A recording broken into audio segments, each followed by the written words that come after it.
Okay, hello there. It's Pauline Crawford Thompson. I'm known as the Ambassador of Magical Conversations, and I'm planning to have a magical conversation with Jeff Klubeck. Klubeck? That's Klubeck. right. Yes, that's right. Welcome, Jeff. It's wonderful to have you here. It's wonderful to be here. Okay, and I know that you are a multiple faceted man, which is very good because I like multifaceted men. That you are the founder of Get a Clue, and also an adjunct professor of 20 years on communication, which is stunning. But you're now the founder, co-founder of Side by Side with our dear friend Greg Reed. Yes. Greg Reed, and by that account, you become the CEO of Secret Knock, which That's I right. behind you. And that is great. So some people watching this may not know what Secret Knock is about, but we can get to that in a minute. But welcome to this interview, Jeff. And your qualification is that you're a man. All right. That's one of these things that I didn't choose, but I'm trying to find ways to continue to make work for me. Because one of my quests in life today is to understand men and women. And what I'm asking of all the men that I've interviewed is what's going on for men today? Not necessarily for yourself personally, but obviously your experience and your view, if you look out on the world of men in entrepreneurship and in the corporate world. What is your take on today's world for men? It's wow. I wish you would have asked me something more specific. I mean, on the one hand, there's so many thoughts that come to mind. I mean, there are some men that are feeling a sense of, I don't know, relief, getting to maybe relax a little bit, or relief as women are getting stronger, more vocal, and provoked literally into claiming their power more aggressively than they may have otherwise by the other side of the spectrum of these men that are threatened by all of that, and preserving the patriarchal, and which to me is an overcompensation for what we should all know is true, is that women are the most powerful thing on the planet. Men could never carry reproductive energies inside of them, never feel a life growing inside of them. By definition, we are inferior, period. I don't care what the argument is, I don't care where you're coming from, who you are, what. So the strongest thing a man has is a commitment, right? Our power is our commitment. And that's still, I like that. It still pales in comparison to this ability to reproduce, right? So I think that for too many years, we've been overcompensating this inferiority complex, and enough's enough, right? So whether you're relieved that women are gaining that power and trying to shape path and support women as I like to do, or whether you're threatened by it and provoking that natural evolution, there's everything in between. So those are the two ends of the spectrum, and there's a lot of gray area. There's men and women, and then we're not talking about masculine and feminine energy inside of a union, but that's where I'll start. I think that's an amazing start, and I have to say that I feel that's a very intelligent, comprehensive view. Thank Jeff, you. And I like that. I don't know that I've heard that from many of the men that I've interviewed. I often get the feeling that there's a divide between the men in the entrepreneurial world and the men in the corporate world. Do you think that's the case? Because if I look at corporate America, the big corporate America is still very male dominated. And unless you're at the very top, it's also very submissive. I don't care what your gender is. If you're in corporate, you're submissive. Period. Yes. Yeah. You're biting your tongue. You're covering your butt. Your stuff rolling downhill. You're diplomatic and all these niceties in the email to preserve whatever the culture and whatever, not rock the boats or not. And then there's every now and then within corporations, there's entrepreneurial energy. Yes. Right. That will rock a boat, take chances, but most often statistically that gets them fired or, let go rather than up the company ladder, statistically speaking, whereas entrepreneurial men get to be, in my opinion, at least is my perspective every day of my life, creative and emotional, and focus on relationships rather than rules, and focus on ideas rather than ideology, in my opinion. So I think it's an interesting, I'm a big fan of the yin and the yang and the unit dualities and the magnetism and the ironies, right? So just by definition, corporate's different than entrepreneurial when you got rigid versus creative and shareholders versus, right? Freedoms. So I don't know what that necessarily that impact is on the man versus a woman, or you know what I mean? But well, it's interesting because you've been in an academic environment, and you've also been in an entrepreneurial environment now. I've been. It's been a little time in corporate, so not my preferred time in corporates. Yes, unless I'm independently contracted. I'm a little too honest, a little too honest for that corporate structure. Yes, but there's a big shift going on, isn't there? Because I always say that as well as the impact of women on the workplace, there's the impact of digital working and globalization, and also entrepreneurship. And you've now got the growth of bigger companies where men and women seem to work in much more freedom with each other, like Virgin, for instance, Richard Branson's company. And do you see that entrepreneurial men are more, they're more geared up to having women working with them?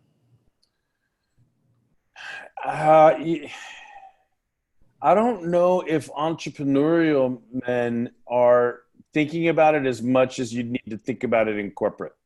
I think it's a bigger issue in corporate, because of the PC, because of the ladders, because of the ceilings, because of the traditions and the histories. I think an entrepreneurial man is more predisposed to work with whoever's going to make the idea work.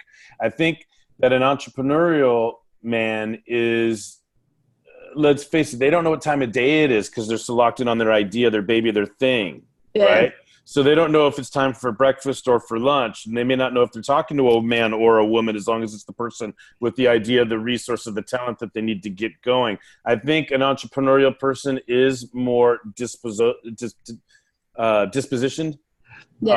to see the skill, the contribution, the resource to their idea, to their business, gender neutral, than a man in a corporate situation. And I'm not sure if I'm right about that, but that was my feedback on that question. Yeah.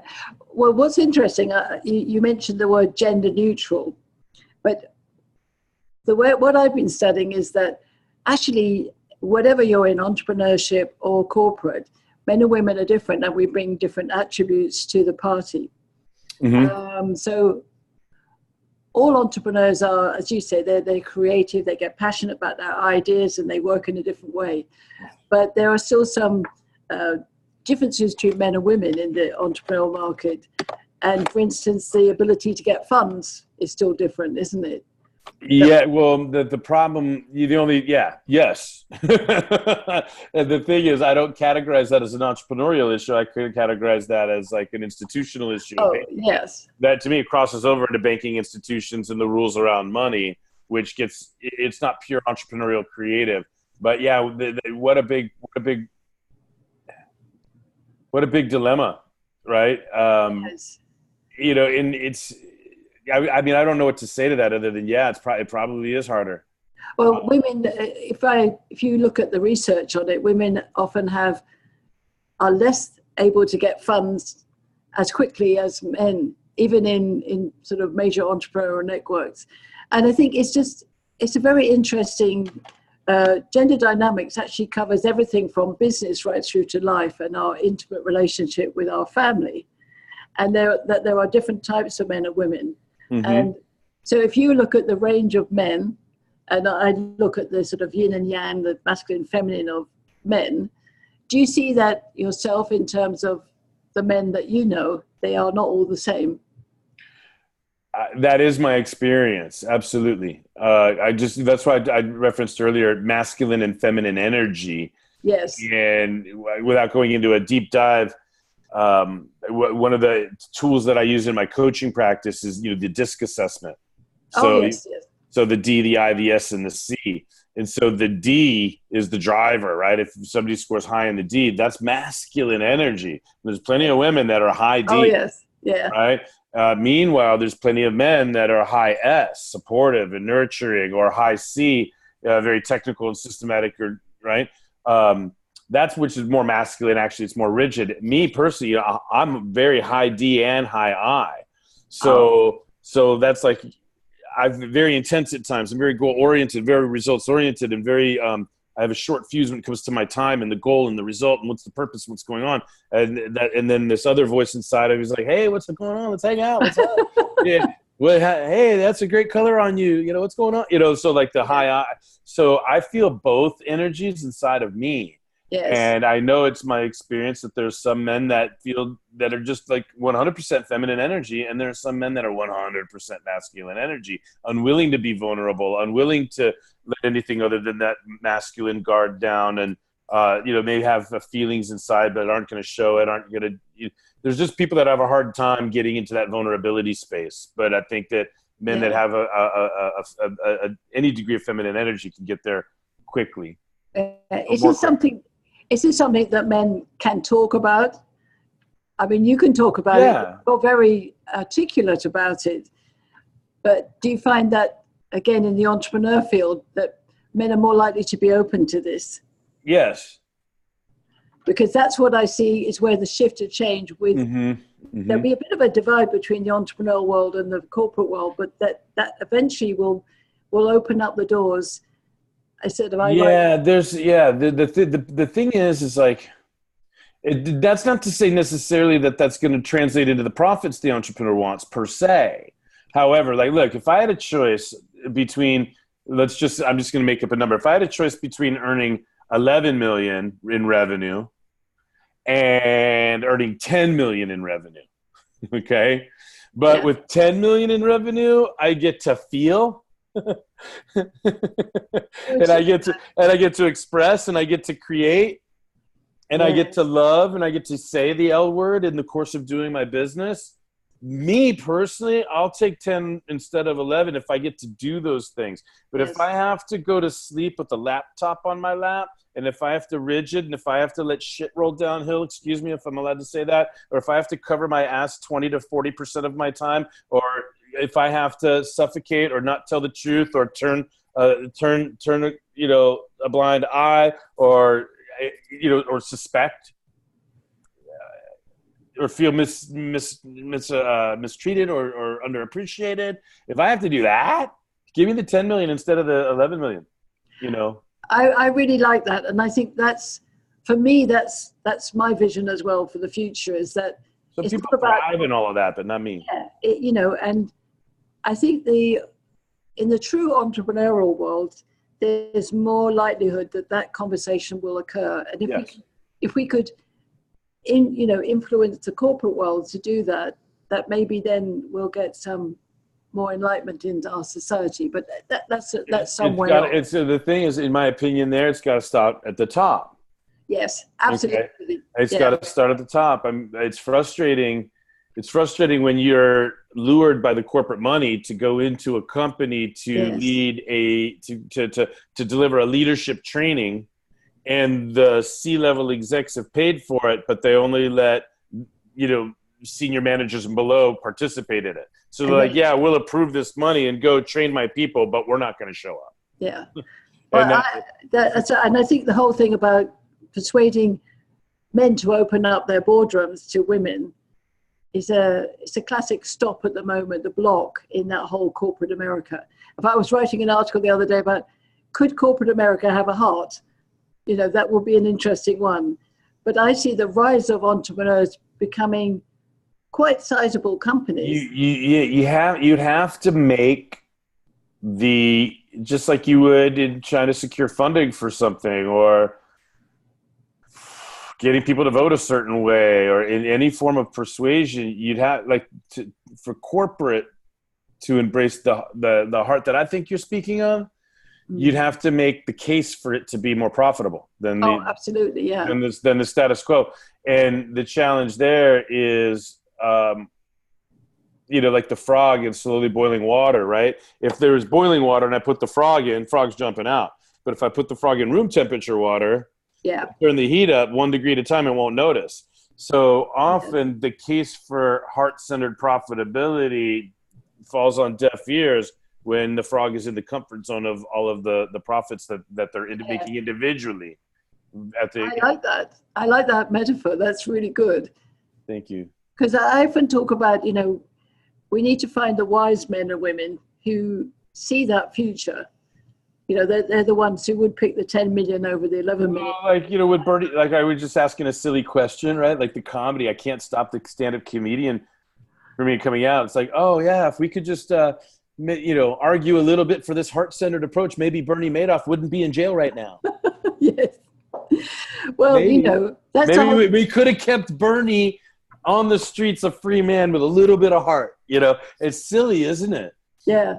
Well, it's like the whole Me Too movement. I got a lot of men that I've interviewed have said, we're just a bit confused about what to do now. And having studied the figures over the last 3 decades where men were becoming greater advocates of women, there's some of them are stepping back and saying, oh, not sure what to do now.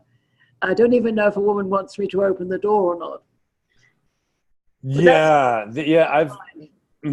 Well, you know what? That's that middle place. Okay, back to your first question, right? Where I drew this dichotomy between the man that's relieved versus the man that's threatened, right? Now you're referring to what I was envisioning as in that middle space. Like, wait a second, I'm all for it, but wait a second, now I don't know what to do. Like, what's my role and how do I've been taught, I've been told I should, and now like I don't want, like, do I even open the door? Or but it's not just women, but now it's like everybody's so on the defensive, right? Everybody, it's like we're in the culture of outrage. Everybody's outraged at everything.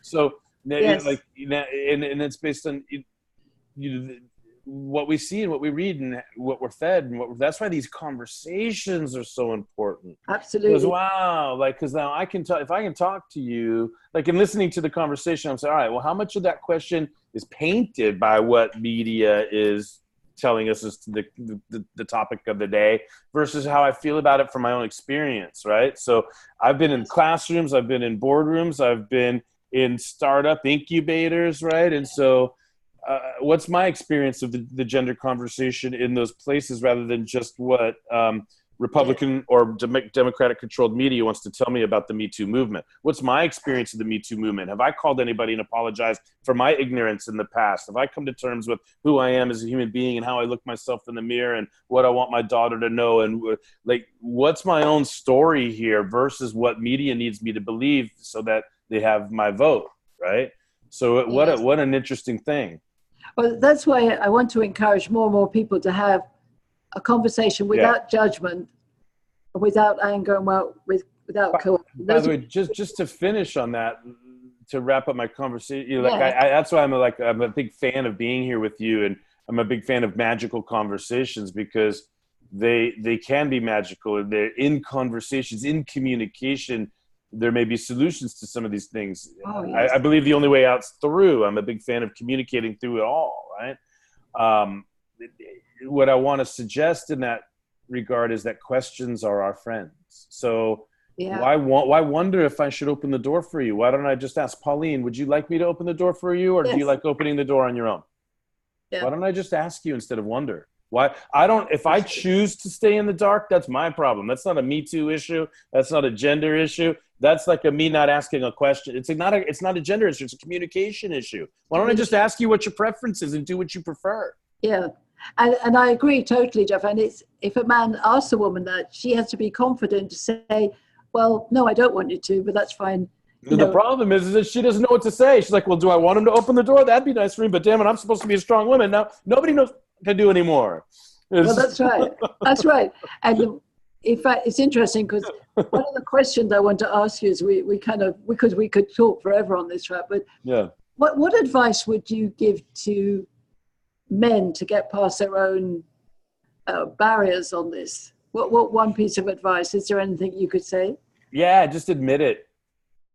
Yeah. Just admit it already. We're the weaker. We're the inferior. Just admit it. The only way out, just let go of all of this crap, right? Just start loving and serving women. Now, when they're claiming equality, then great. Let them be equal. That means, hey, it's got to be equal if it's got to be equal, right? Yeah. But just admit that number one, we are inferior, right? Because we can't reproduce life inside of us. Period. Yes. End of story. Bottom line. Admit that.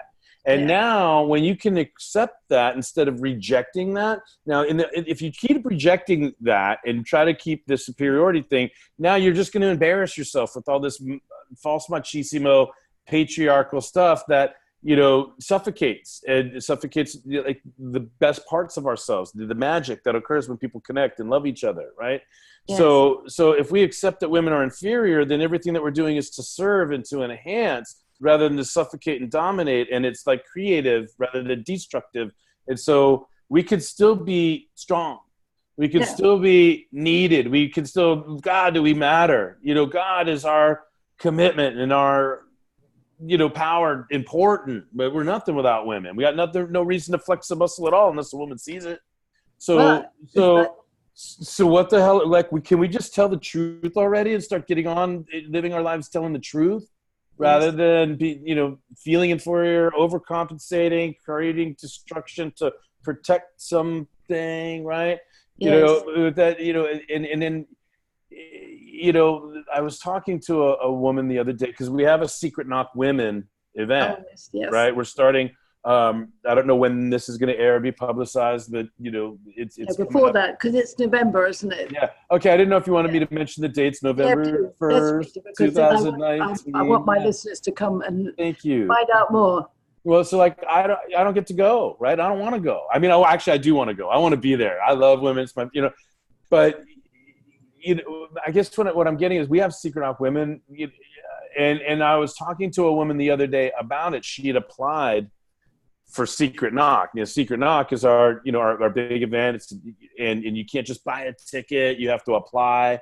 So sometimes, when the applications come through, I reach out and I contact people personally to talk to them because you have to be cool at Secret Knock. You can't be commission breath and you can't be, right? It's a very safe and protective, exquisite, elite environment, right?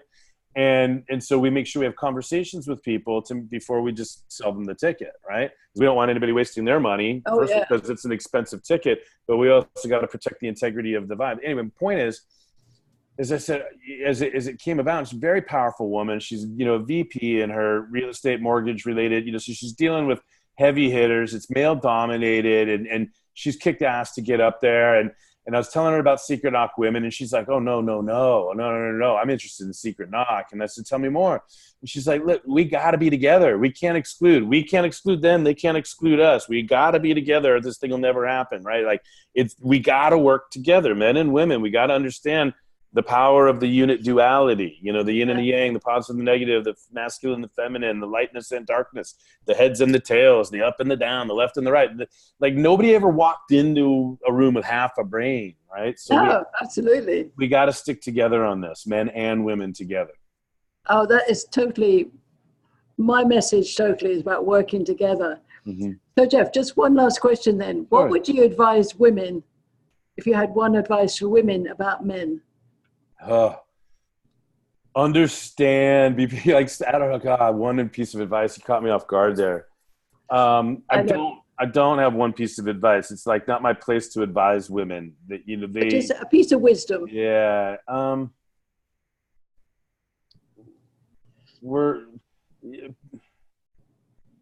Judge us by our intention rather than our actions.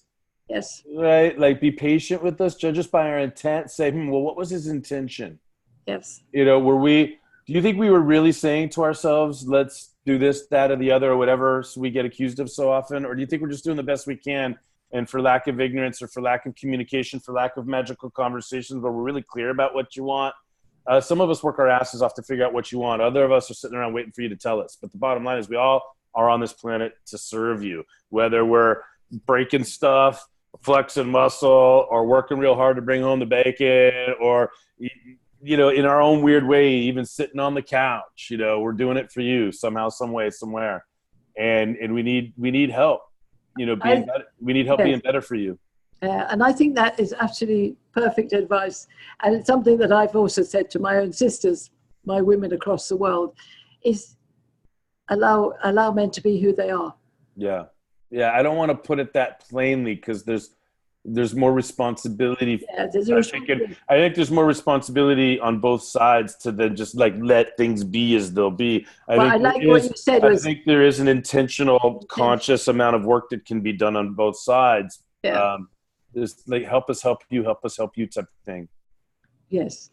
And on that note, Jeff, we'll close this interview. And I want to say thank you because you've been incredibly articulate about your views. I think in my terms, you're a very yin sort of man, a feminine-minded man. You've got a lot of good feminine energy as well as your masculine. And I think it's very important that the people who are listening, both male and female, listen to your words and take the wisdom from them. Well, thank you. I just want to say that integrity is one of these words that people only use when they accuse other people of not having it. But I like to shine light on the integration part of integrity. Like one thing integrating with another, integration, the coming together of one thing and another.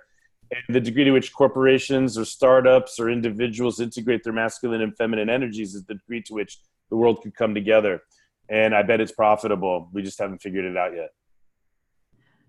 I agree with you wholeheartedly. And thank you very much for your time. And I invite my listeners, when they're watching this recording, to take note and to be in touch with you. They can find you on social media, I'm sure. Yeah, I mean, that's easy. Jeff Klubeck or Coach Jeffrey. My own thing is Get a Clue, but if you just type in Jeff Klubeck, you should find me pretty easily on social media, on Facebook or Insta_Clue, KLU, or you can find me through Secret Knock channels as well. Absolutely brilliant. Thank you. And goodbye for now. Oh, thanks for having me, Pauline. Thank you. Bye.